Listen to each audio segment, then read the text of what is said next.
come on out. Katie, Leung, come to the stage now!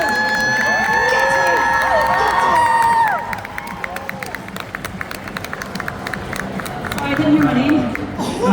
There's so many people, we might have to stand up. Can you guys see at the back? There we go. Yeah, hi. Is there a higher chair? I've been sitting all day. Yeah. This is Hannah. Wow. Oh yeah. Nikki, can we have the music off, please? This is the first Comic-Con where I've seen Arcane cosplay like this level. Oh, really? It's amazing. It's Yeah. very, very good. Well done, guys. Yeah.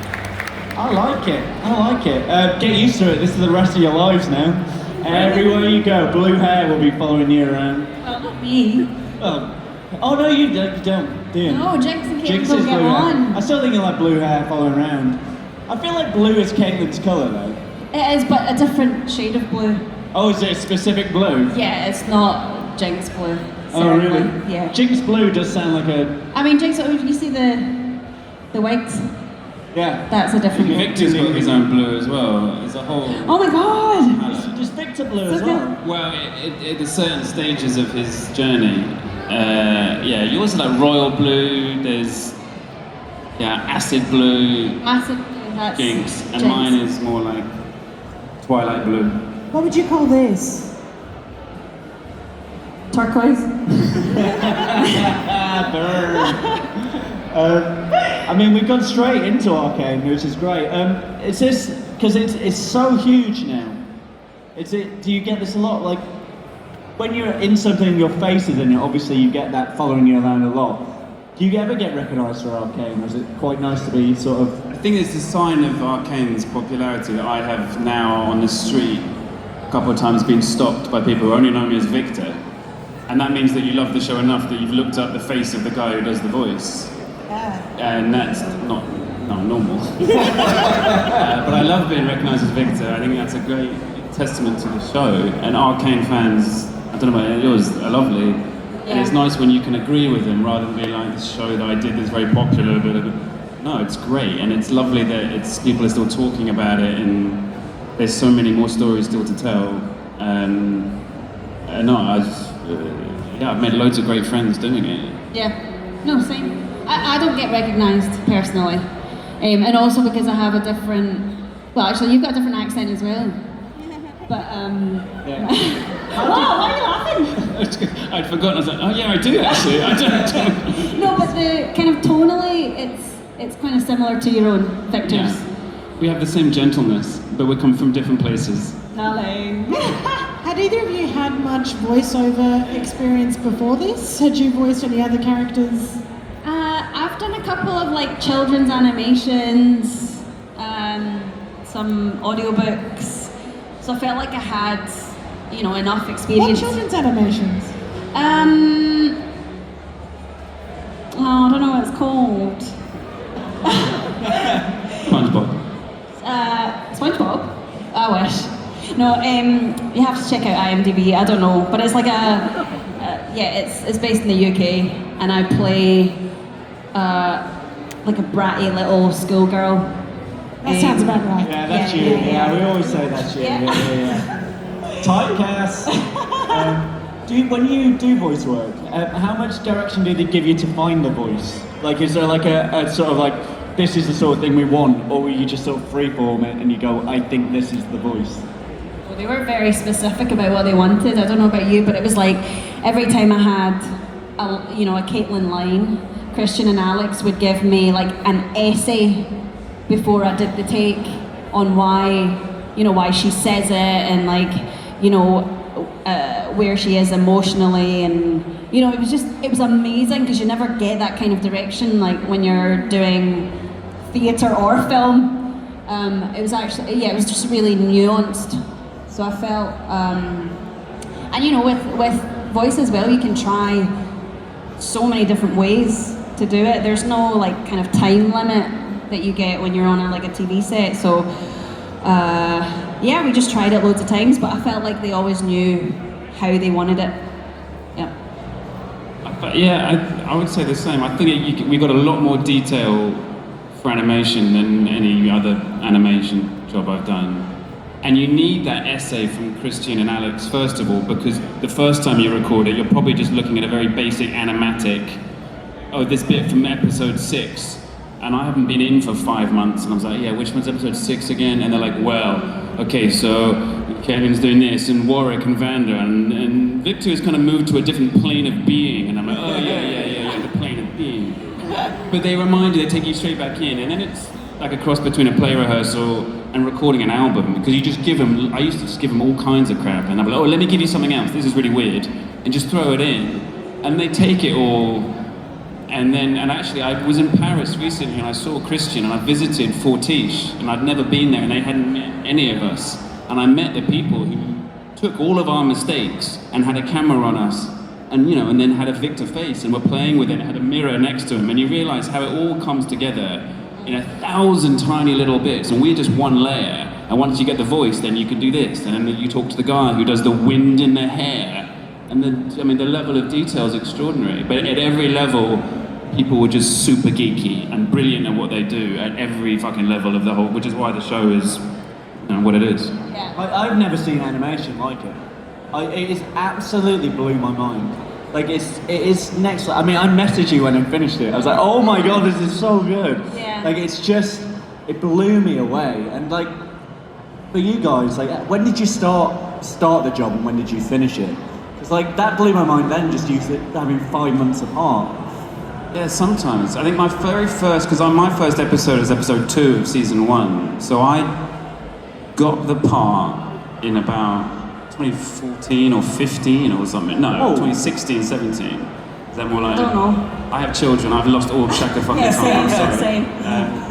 But Pretty I remember pandemic. that I went in for my first session. I was in LA actually, and I went to the Riot Studios compound. It's like a university of buildings, and they went into their Skywalker cinema screening room, and they showed me episode 1, which was already basically done as a standalone pilot.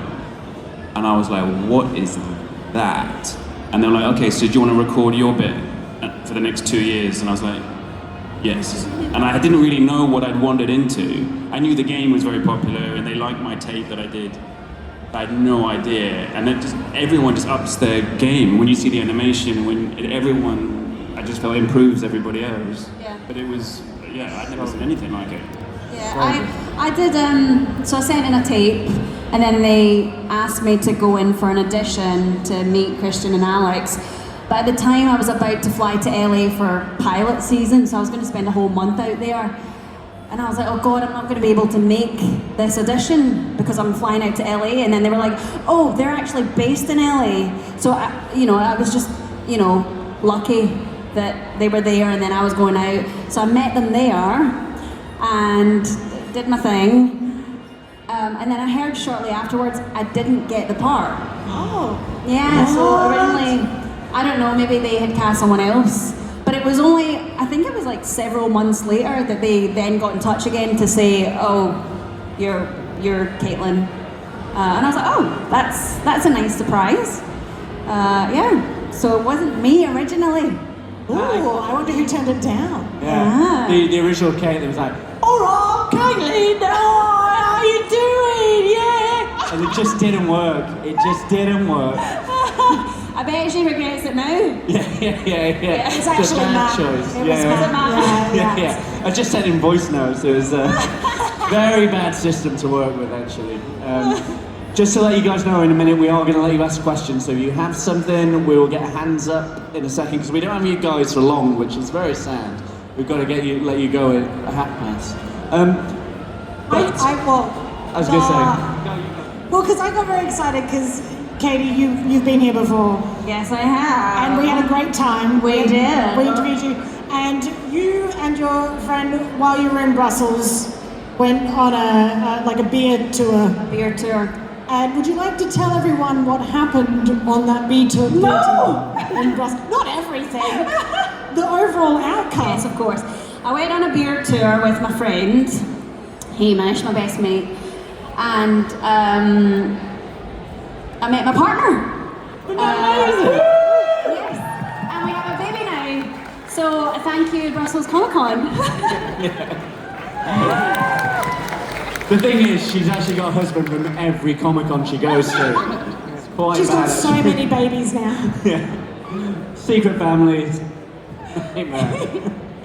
Have you got questions, guys? Because I have a feeling we're going to have, quite a lot. We have a microphone, you have to help each other out. We'll try and get it around, and then we'll get you two first. Are you feeling fantastic? Fucking fantastic.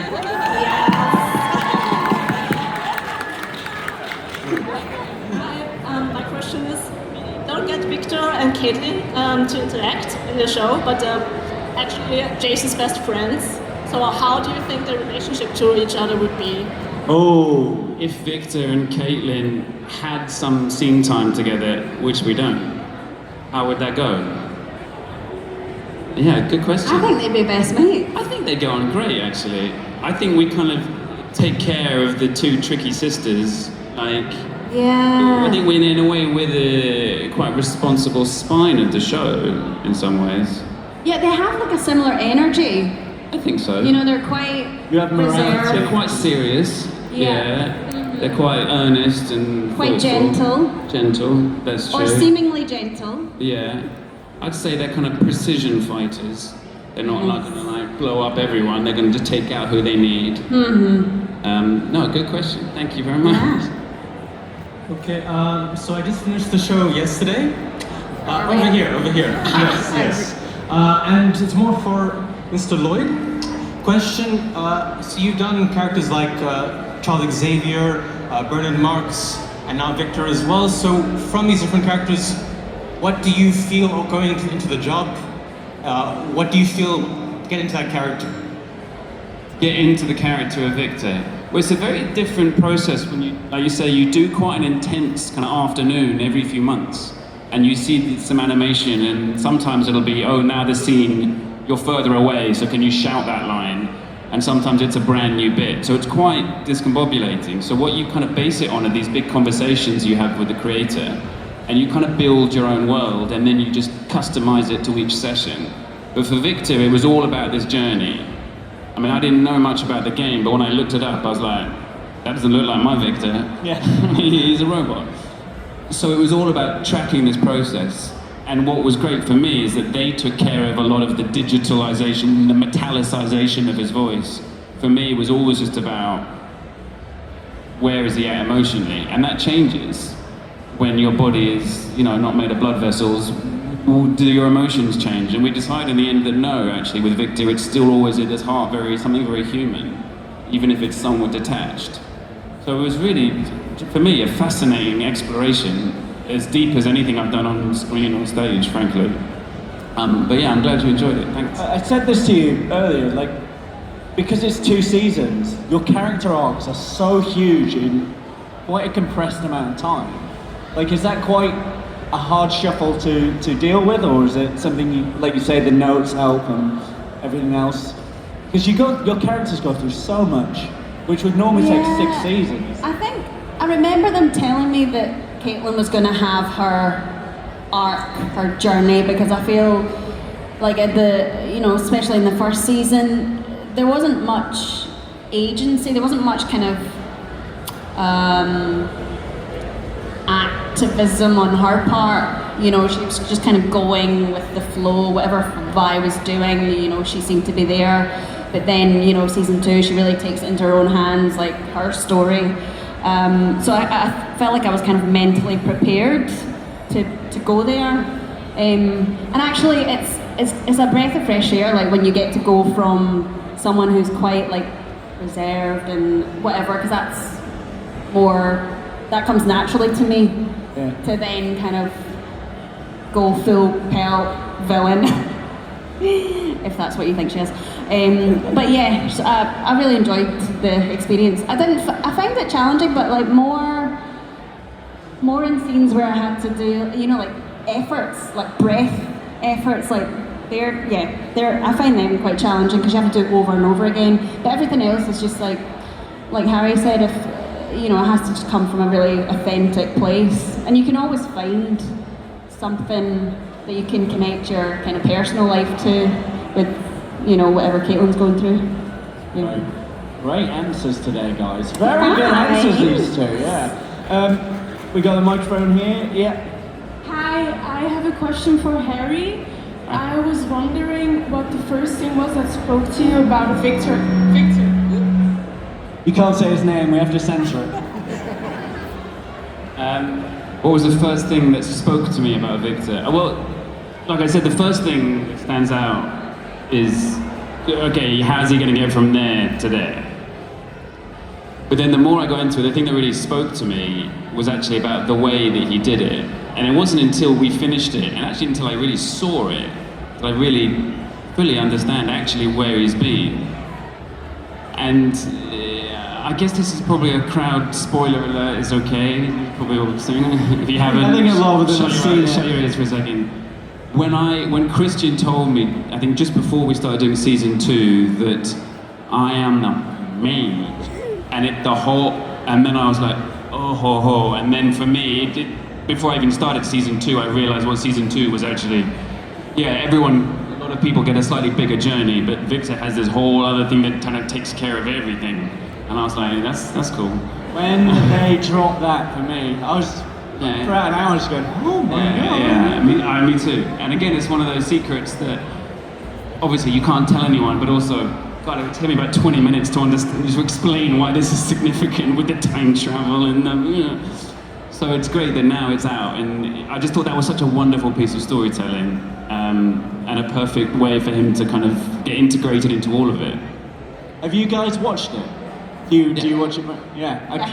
I mean, we watched the last 3 episodes at the premiere in New York with 5,000 people in the theatre. And every reference was getting whooped and cheered. Yeah. There was a certain scene in the final episode when you're in a jail cell, I believe. Definitely. It was. I thought the roof was gonna come off. It was slightly uncomfortable. It was insane. Yeah. It was extraordinary. I've never seen an animation that catches so much energy in it though. Like the soundtrack, the different animation styles, like it's so like To see it in a cinema is great because the sound is Dolby, it's all around you. In fact, the first season premiere, they designed this double-sided screen inside a dome the size of this room, and every time it was raining, it would be raining inside the dome, and when the hex core went off, lightning flashed around it, and there were 2 audiences watching one. You're like, oh, this is where the money is from movies when it's in video games. This just proves it. This is like a premiere that no one in Hollywood can even do that. And Riot Games just do it in their back garden because they exist in another scale. Wow. It was amazing. Were you there for that one? Did No, you? wasn't. You were there. Oh man, I was great. giving birth. So, same thing really. Yeah, when you gave birth, there's a screen. It's quite intense. I'm not doing it anymore unless I get a dome. I need 5,000 people in a dome, okay? Who's got the microphone? Where's our next question? Yes. Hi, my question is to Katie. So you already mentioned that the season 2 was an extra challenge for Caitlyn's journey. So her arc got so complex and there was a lot of repressed emotion and repressed core values. Did you feel by the end that she could get out of that? Because we see in the last moment she barely survived. Yeah. Did you feel she started her healing, or was it just the moment when she was still quite lost? So where did you leave her? I'm in 2 minds. I certainly don't think she, there's any real conclusion to where she is. If anything, it's probably just the beginning of her healing. And maybe the reason is because they want to continue her journey, some point in the future, who knows. But yeah, I think that's why it's such a great show, because, people have so many different interpretations of where she's at. Also with all the other characters as well. So, but for me personally, I don't think it was, it's not complete, certainly. And that question that she says to Vi at the very end, are you still in this fight? I'm not sure she believes that Vi is. I think she's still, there's a part of her that's still questioning. Yeah. Thanks. Yeah, let's try and share the microphone around. Whoever's next. There's someone behind you as well. We will try and get as many as you as possible, and then we'll bring it forward, and it can come back. Thank you. Hi. Since the characters are so realistic, as you said, the arcs are so developed and complex. Sorry. What part of your characters do you think resonates with you yourselves the most?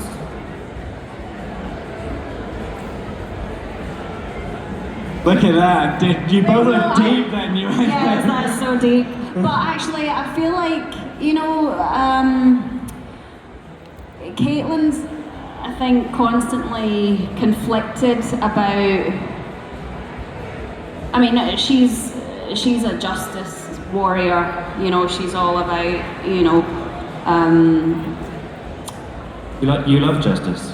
I love justice. Yeah. But also, I'm very aware of my privilege, like she is, and sometimes, you wanna make the most of your privilege, but at the same time, when people say, well, you're very privileged, I don't know, what am I saying? What am I trying to say?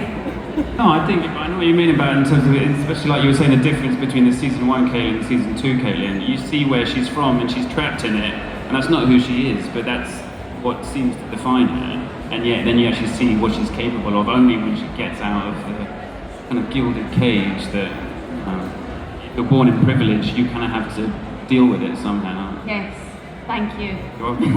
Yeah, that. Yeah. So it's like what you do with your privilege. Yeah. And she, I guess, turns it into, takes advantage of that rather than sits and wallows in it. Caitlyn's an interesting thing with that privilege. She doesn't necessarily need to have that passion in that fight because she's got a comfortable life. That's a very interesting, because the lower people, they're fighting because they have nothing and they have everything, whereas you come from a place of everything. So that justice does come through, and I found that a really interesting way to look at that character as someone who has that morality to them, who feels this fight is for them. Yeah, which I don't think any other character. But again, all your characters had such individual agendas and motivations. It was so deep and well done.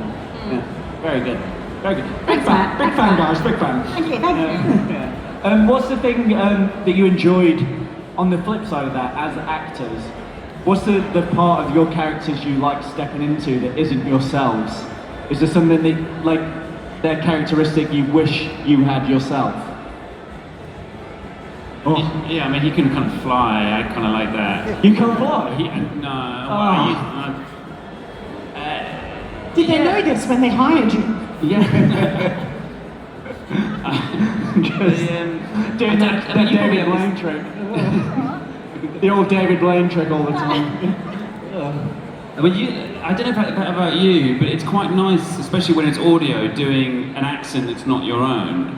Because you don't even have your body, it's just your voice. Yeah. It's actually quite liberating. Very. I quite like that there's actually, you can really then get lost in it. And especially because Viktor's accent, quite honestly, is completely made up. And it's just my comfortable Czech, Russian-ish. It's just how I like it. Do you have get-in phrases? Sorry? I know some voiceover people have a phrase to get into their voice. Or could you just drop into it? With Viktor, it was I just have to suddenly go very quiet because he's always my microphone was always. As soon as I look up, there's something about looking up, and I just see he's just always looking up at the stars or something. And as soon as I see him like that, then I can hear the voice. But someone asked me just now at the table to do the voice. I couldn't really do it. I gotta practice. Yeah, it's funny that because even though it is liberating because you don't have to worry about your face as much, you still have to be within a certain distance to the microphone, and you can't really move that much. So when it comes to the kind of fight scenes and the screaming and the shouting, and the running as well. It's you just have to kind of pretend being out of breath. So that's kind of restrictive sometimes. But I do really enjoy What was your question?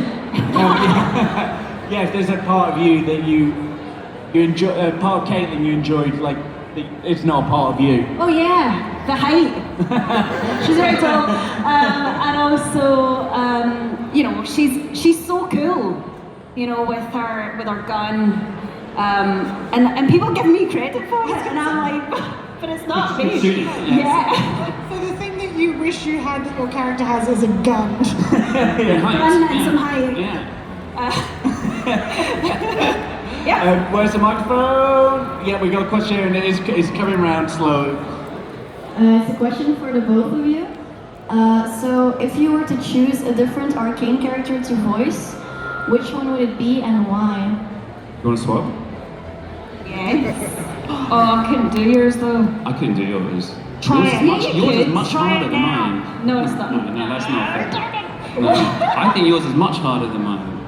I think Caitlyn's really complicated. I think no, you smashed it. Oh, thanks. I would do. No, I wouldn't do. I would find Caitlyn quite hard. I'd like to do a Heimerdinger maybe. Oh yeah. What would that sound like for you? Russian Heimerdinger. Yeah. Yeah, I'm not going to do it for you now, but I am going to release. I'll release an album later. Jace, he just sings. That's his thing. Little banjo. Yeah, it's great. Great. I would choose Maddie. Ooh. You know, because she's No one expected that reaction. she's Scottish, so that's easy. Yeah. But also, I think Maddie's a great character. Yeah. She's got a brilliant art. Yeah. You know, and Katie, who plays her, she's brilliant. Yeah. Good answers. I've got a question just while we wait for it. Yeah, well, because keep the microphone moving just so we can. So if you've got a question, so often we get... we're going to have to start sending it towards the stage, sorry. But yeah, because we're ready. Can we get it over this side at all? Yeah, we will. I'll get to you guys. You can be our last questions, yeah. So often we get actors who would talk about a day on a normal set, but we don't tend to get voice actors that much. Could you just describe to us what a typical day recording would be like? Because it's so alien to most of us. Yeah, so I mean it's different for different audio jobs. For this one, which was not normal, you'll get an email saying like, what's your availability end of April, which is a few months away. You'll be like, I can do these days. And they'll be like, okay, can we get you for 2, 4, 6 hours that day? We're going to do a bit from episode 4 and a bit from episode 6.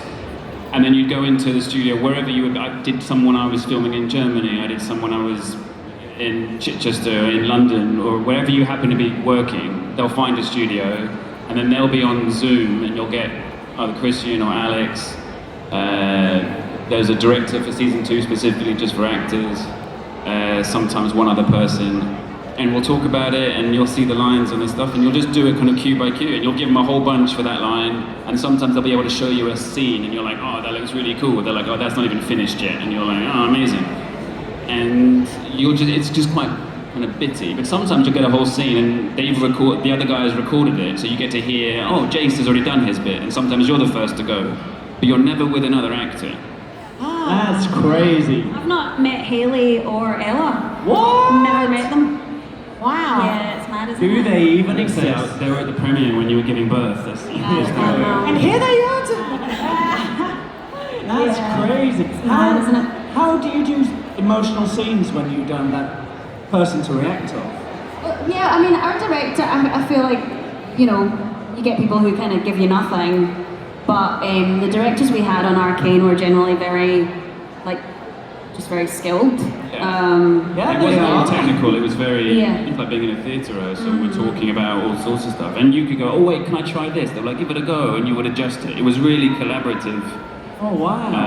And you get great stuff from the other person. You get, every now and again, you get a really weird day.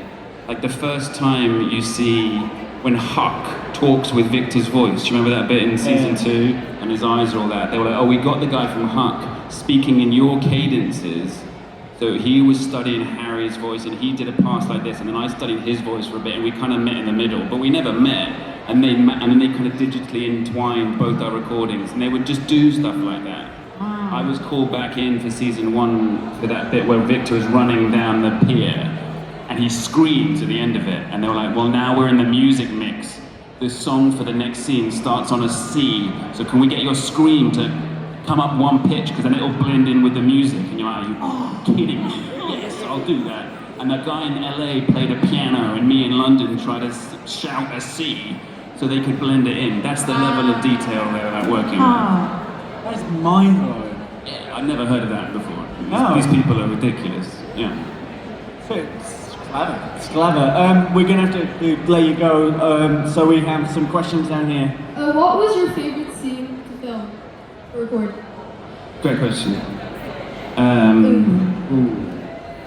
I really liked that bit at the end of episode 6 when everyone has been in that huge fight, and Vanda and Isha and all that lot, and Viktor has that voiceover, which again, not until I fully saw it did I completely understand the significance of it. And I just loved what we did loads of passes on that kind of speech, and our greatest evil and our greatest good, and it just sets up the whole final act of the show. That's the first one I thought. I mean, there were loads, but that was a really special one. Yes. Oh god, I had loads as well. But I've just got the prison scene in my head. Just playing. Yeah, and I remember when I was recording it, they played the soundtrack. And because sometimes they just use like just any old soundtrack, you know, it's not the official one, just, you know, for, the time being while they find the actual one. And I remember thinking, oh my god, I really hope it's this one. So they were playing that as I was doing the noises.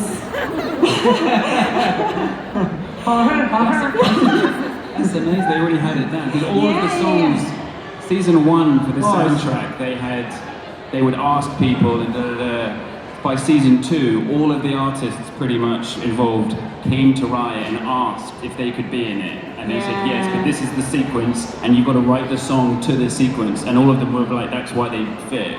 And like Stromae and all these people, these songs were written for that moment. It's honestly, the soundtrack is insane. Yeah. The Imagine Dragons song was one of my biggest played songs last year. Just was in my head for about 6 months. Can you do the rap? Yeah, but we're running out of time, guys. Unfortunately. We've got time for one last question just behind you, and then we are at... Oh, yeah, sorry, we got it there, sorry. I didn't know it moved. At the very end, when everybody was like affected by the Arcane with the white stripes at the end, did everybody at the whole world get affected, or only Piltover? Great question. Super great question. And now the pressure on you to decide. I really don't know the answer. I don't know enough about the worlds beyond Zorn and Piltover because I don't know enough about the rest of the game. I kind of geeked out massively on the world that Christian and Alex kind of sold to us. And I kind of have read into the lore of it, but only as a kind of tourist. So I shouldn't even speak to that. But I'm aware that that's a very good question. Oh, very good. We're gonna have to wrap up. Sorry, I'm very sorry, everyone. We only have you for a limited time. It's very sad. Guys, it is our first ever, and I'm gonna say our greatest Arcane panel. Let them know how you feel. Thank you. Kate and Harry are only here today. Oh. They're here in their booth, so just go and see them. Otherwise everyone will want a photo. We have to be diplomatic, I'm afraid. But we will get a photo with. We're going to get a photo with everyone in. So if you want to get your alien in the middle of it, I will hold it. There you go. Have you got your phone back? Oh no, I thought you had yours. No, mine's charging. Now the awkward bit where I forgot the Oh, perfect. Have you got your phone? I'm going to hold it in front of them very quickly. Can't legally touch it. Okay, everyone, we're going to get a photo. Make your best Arcane faces.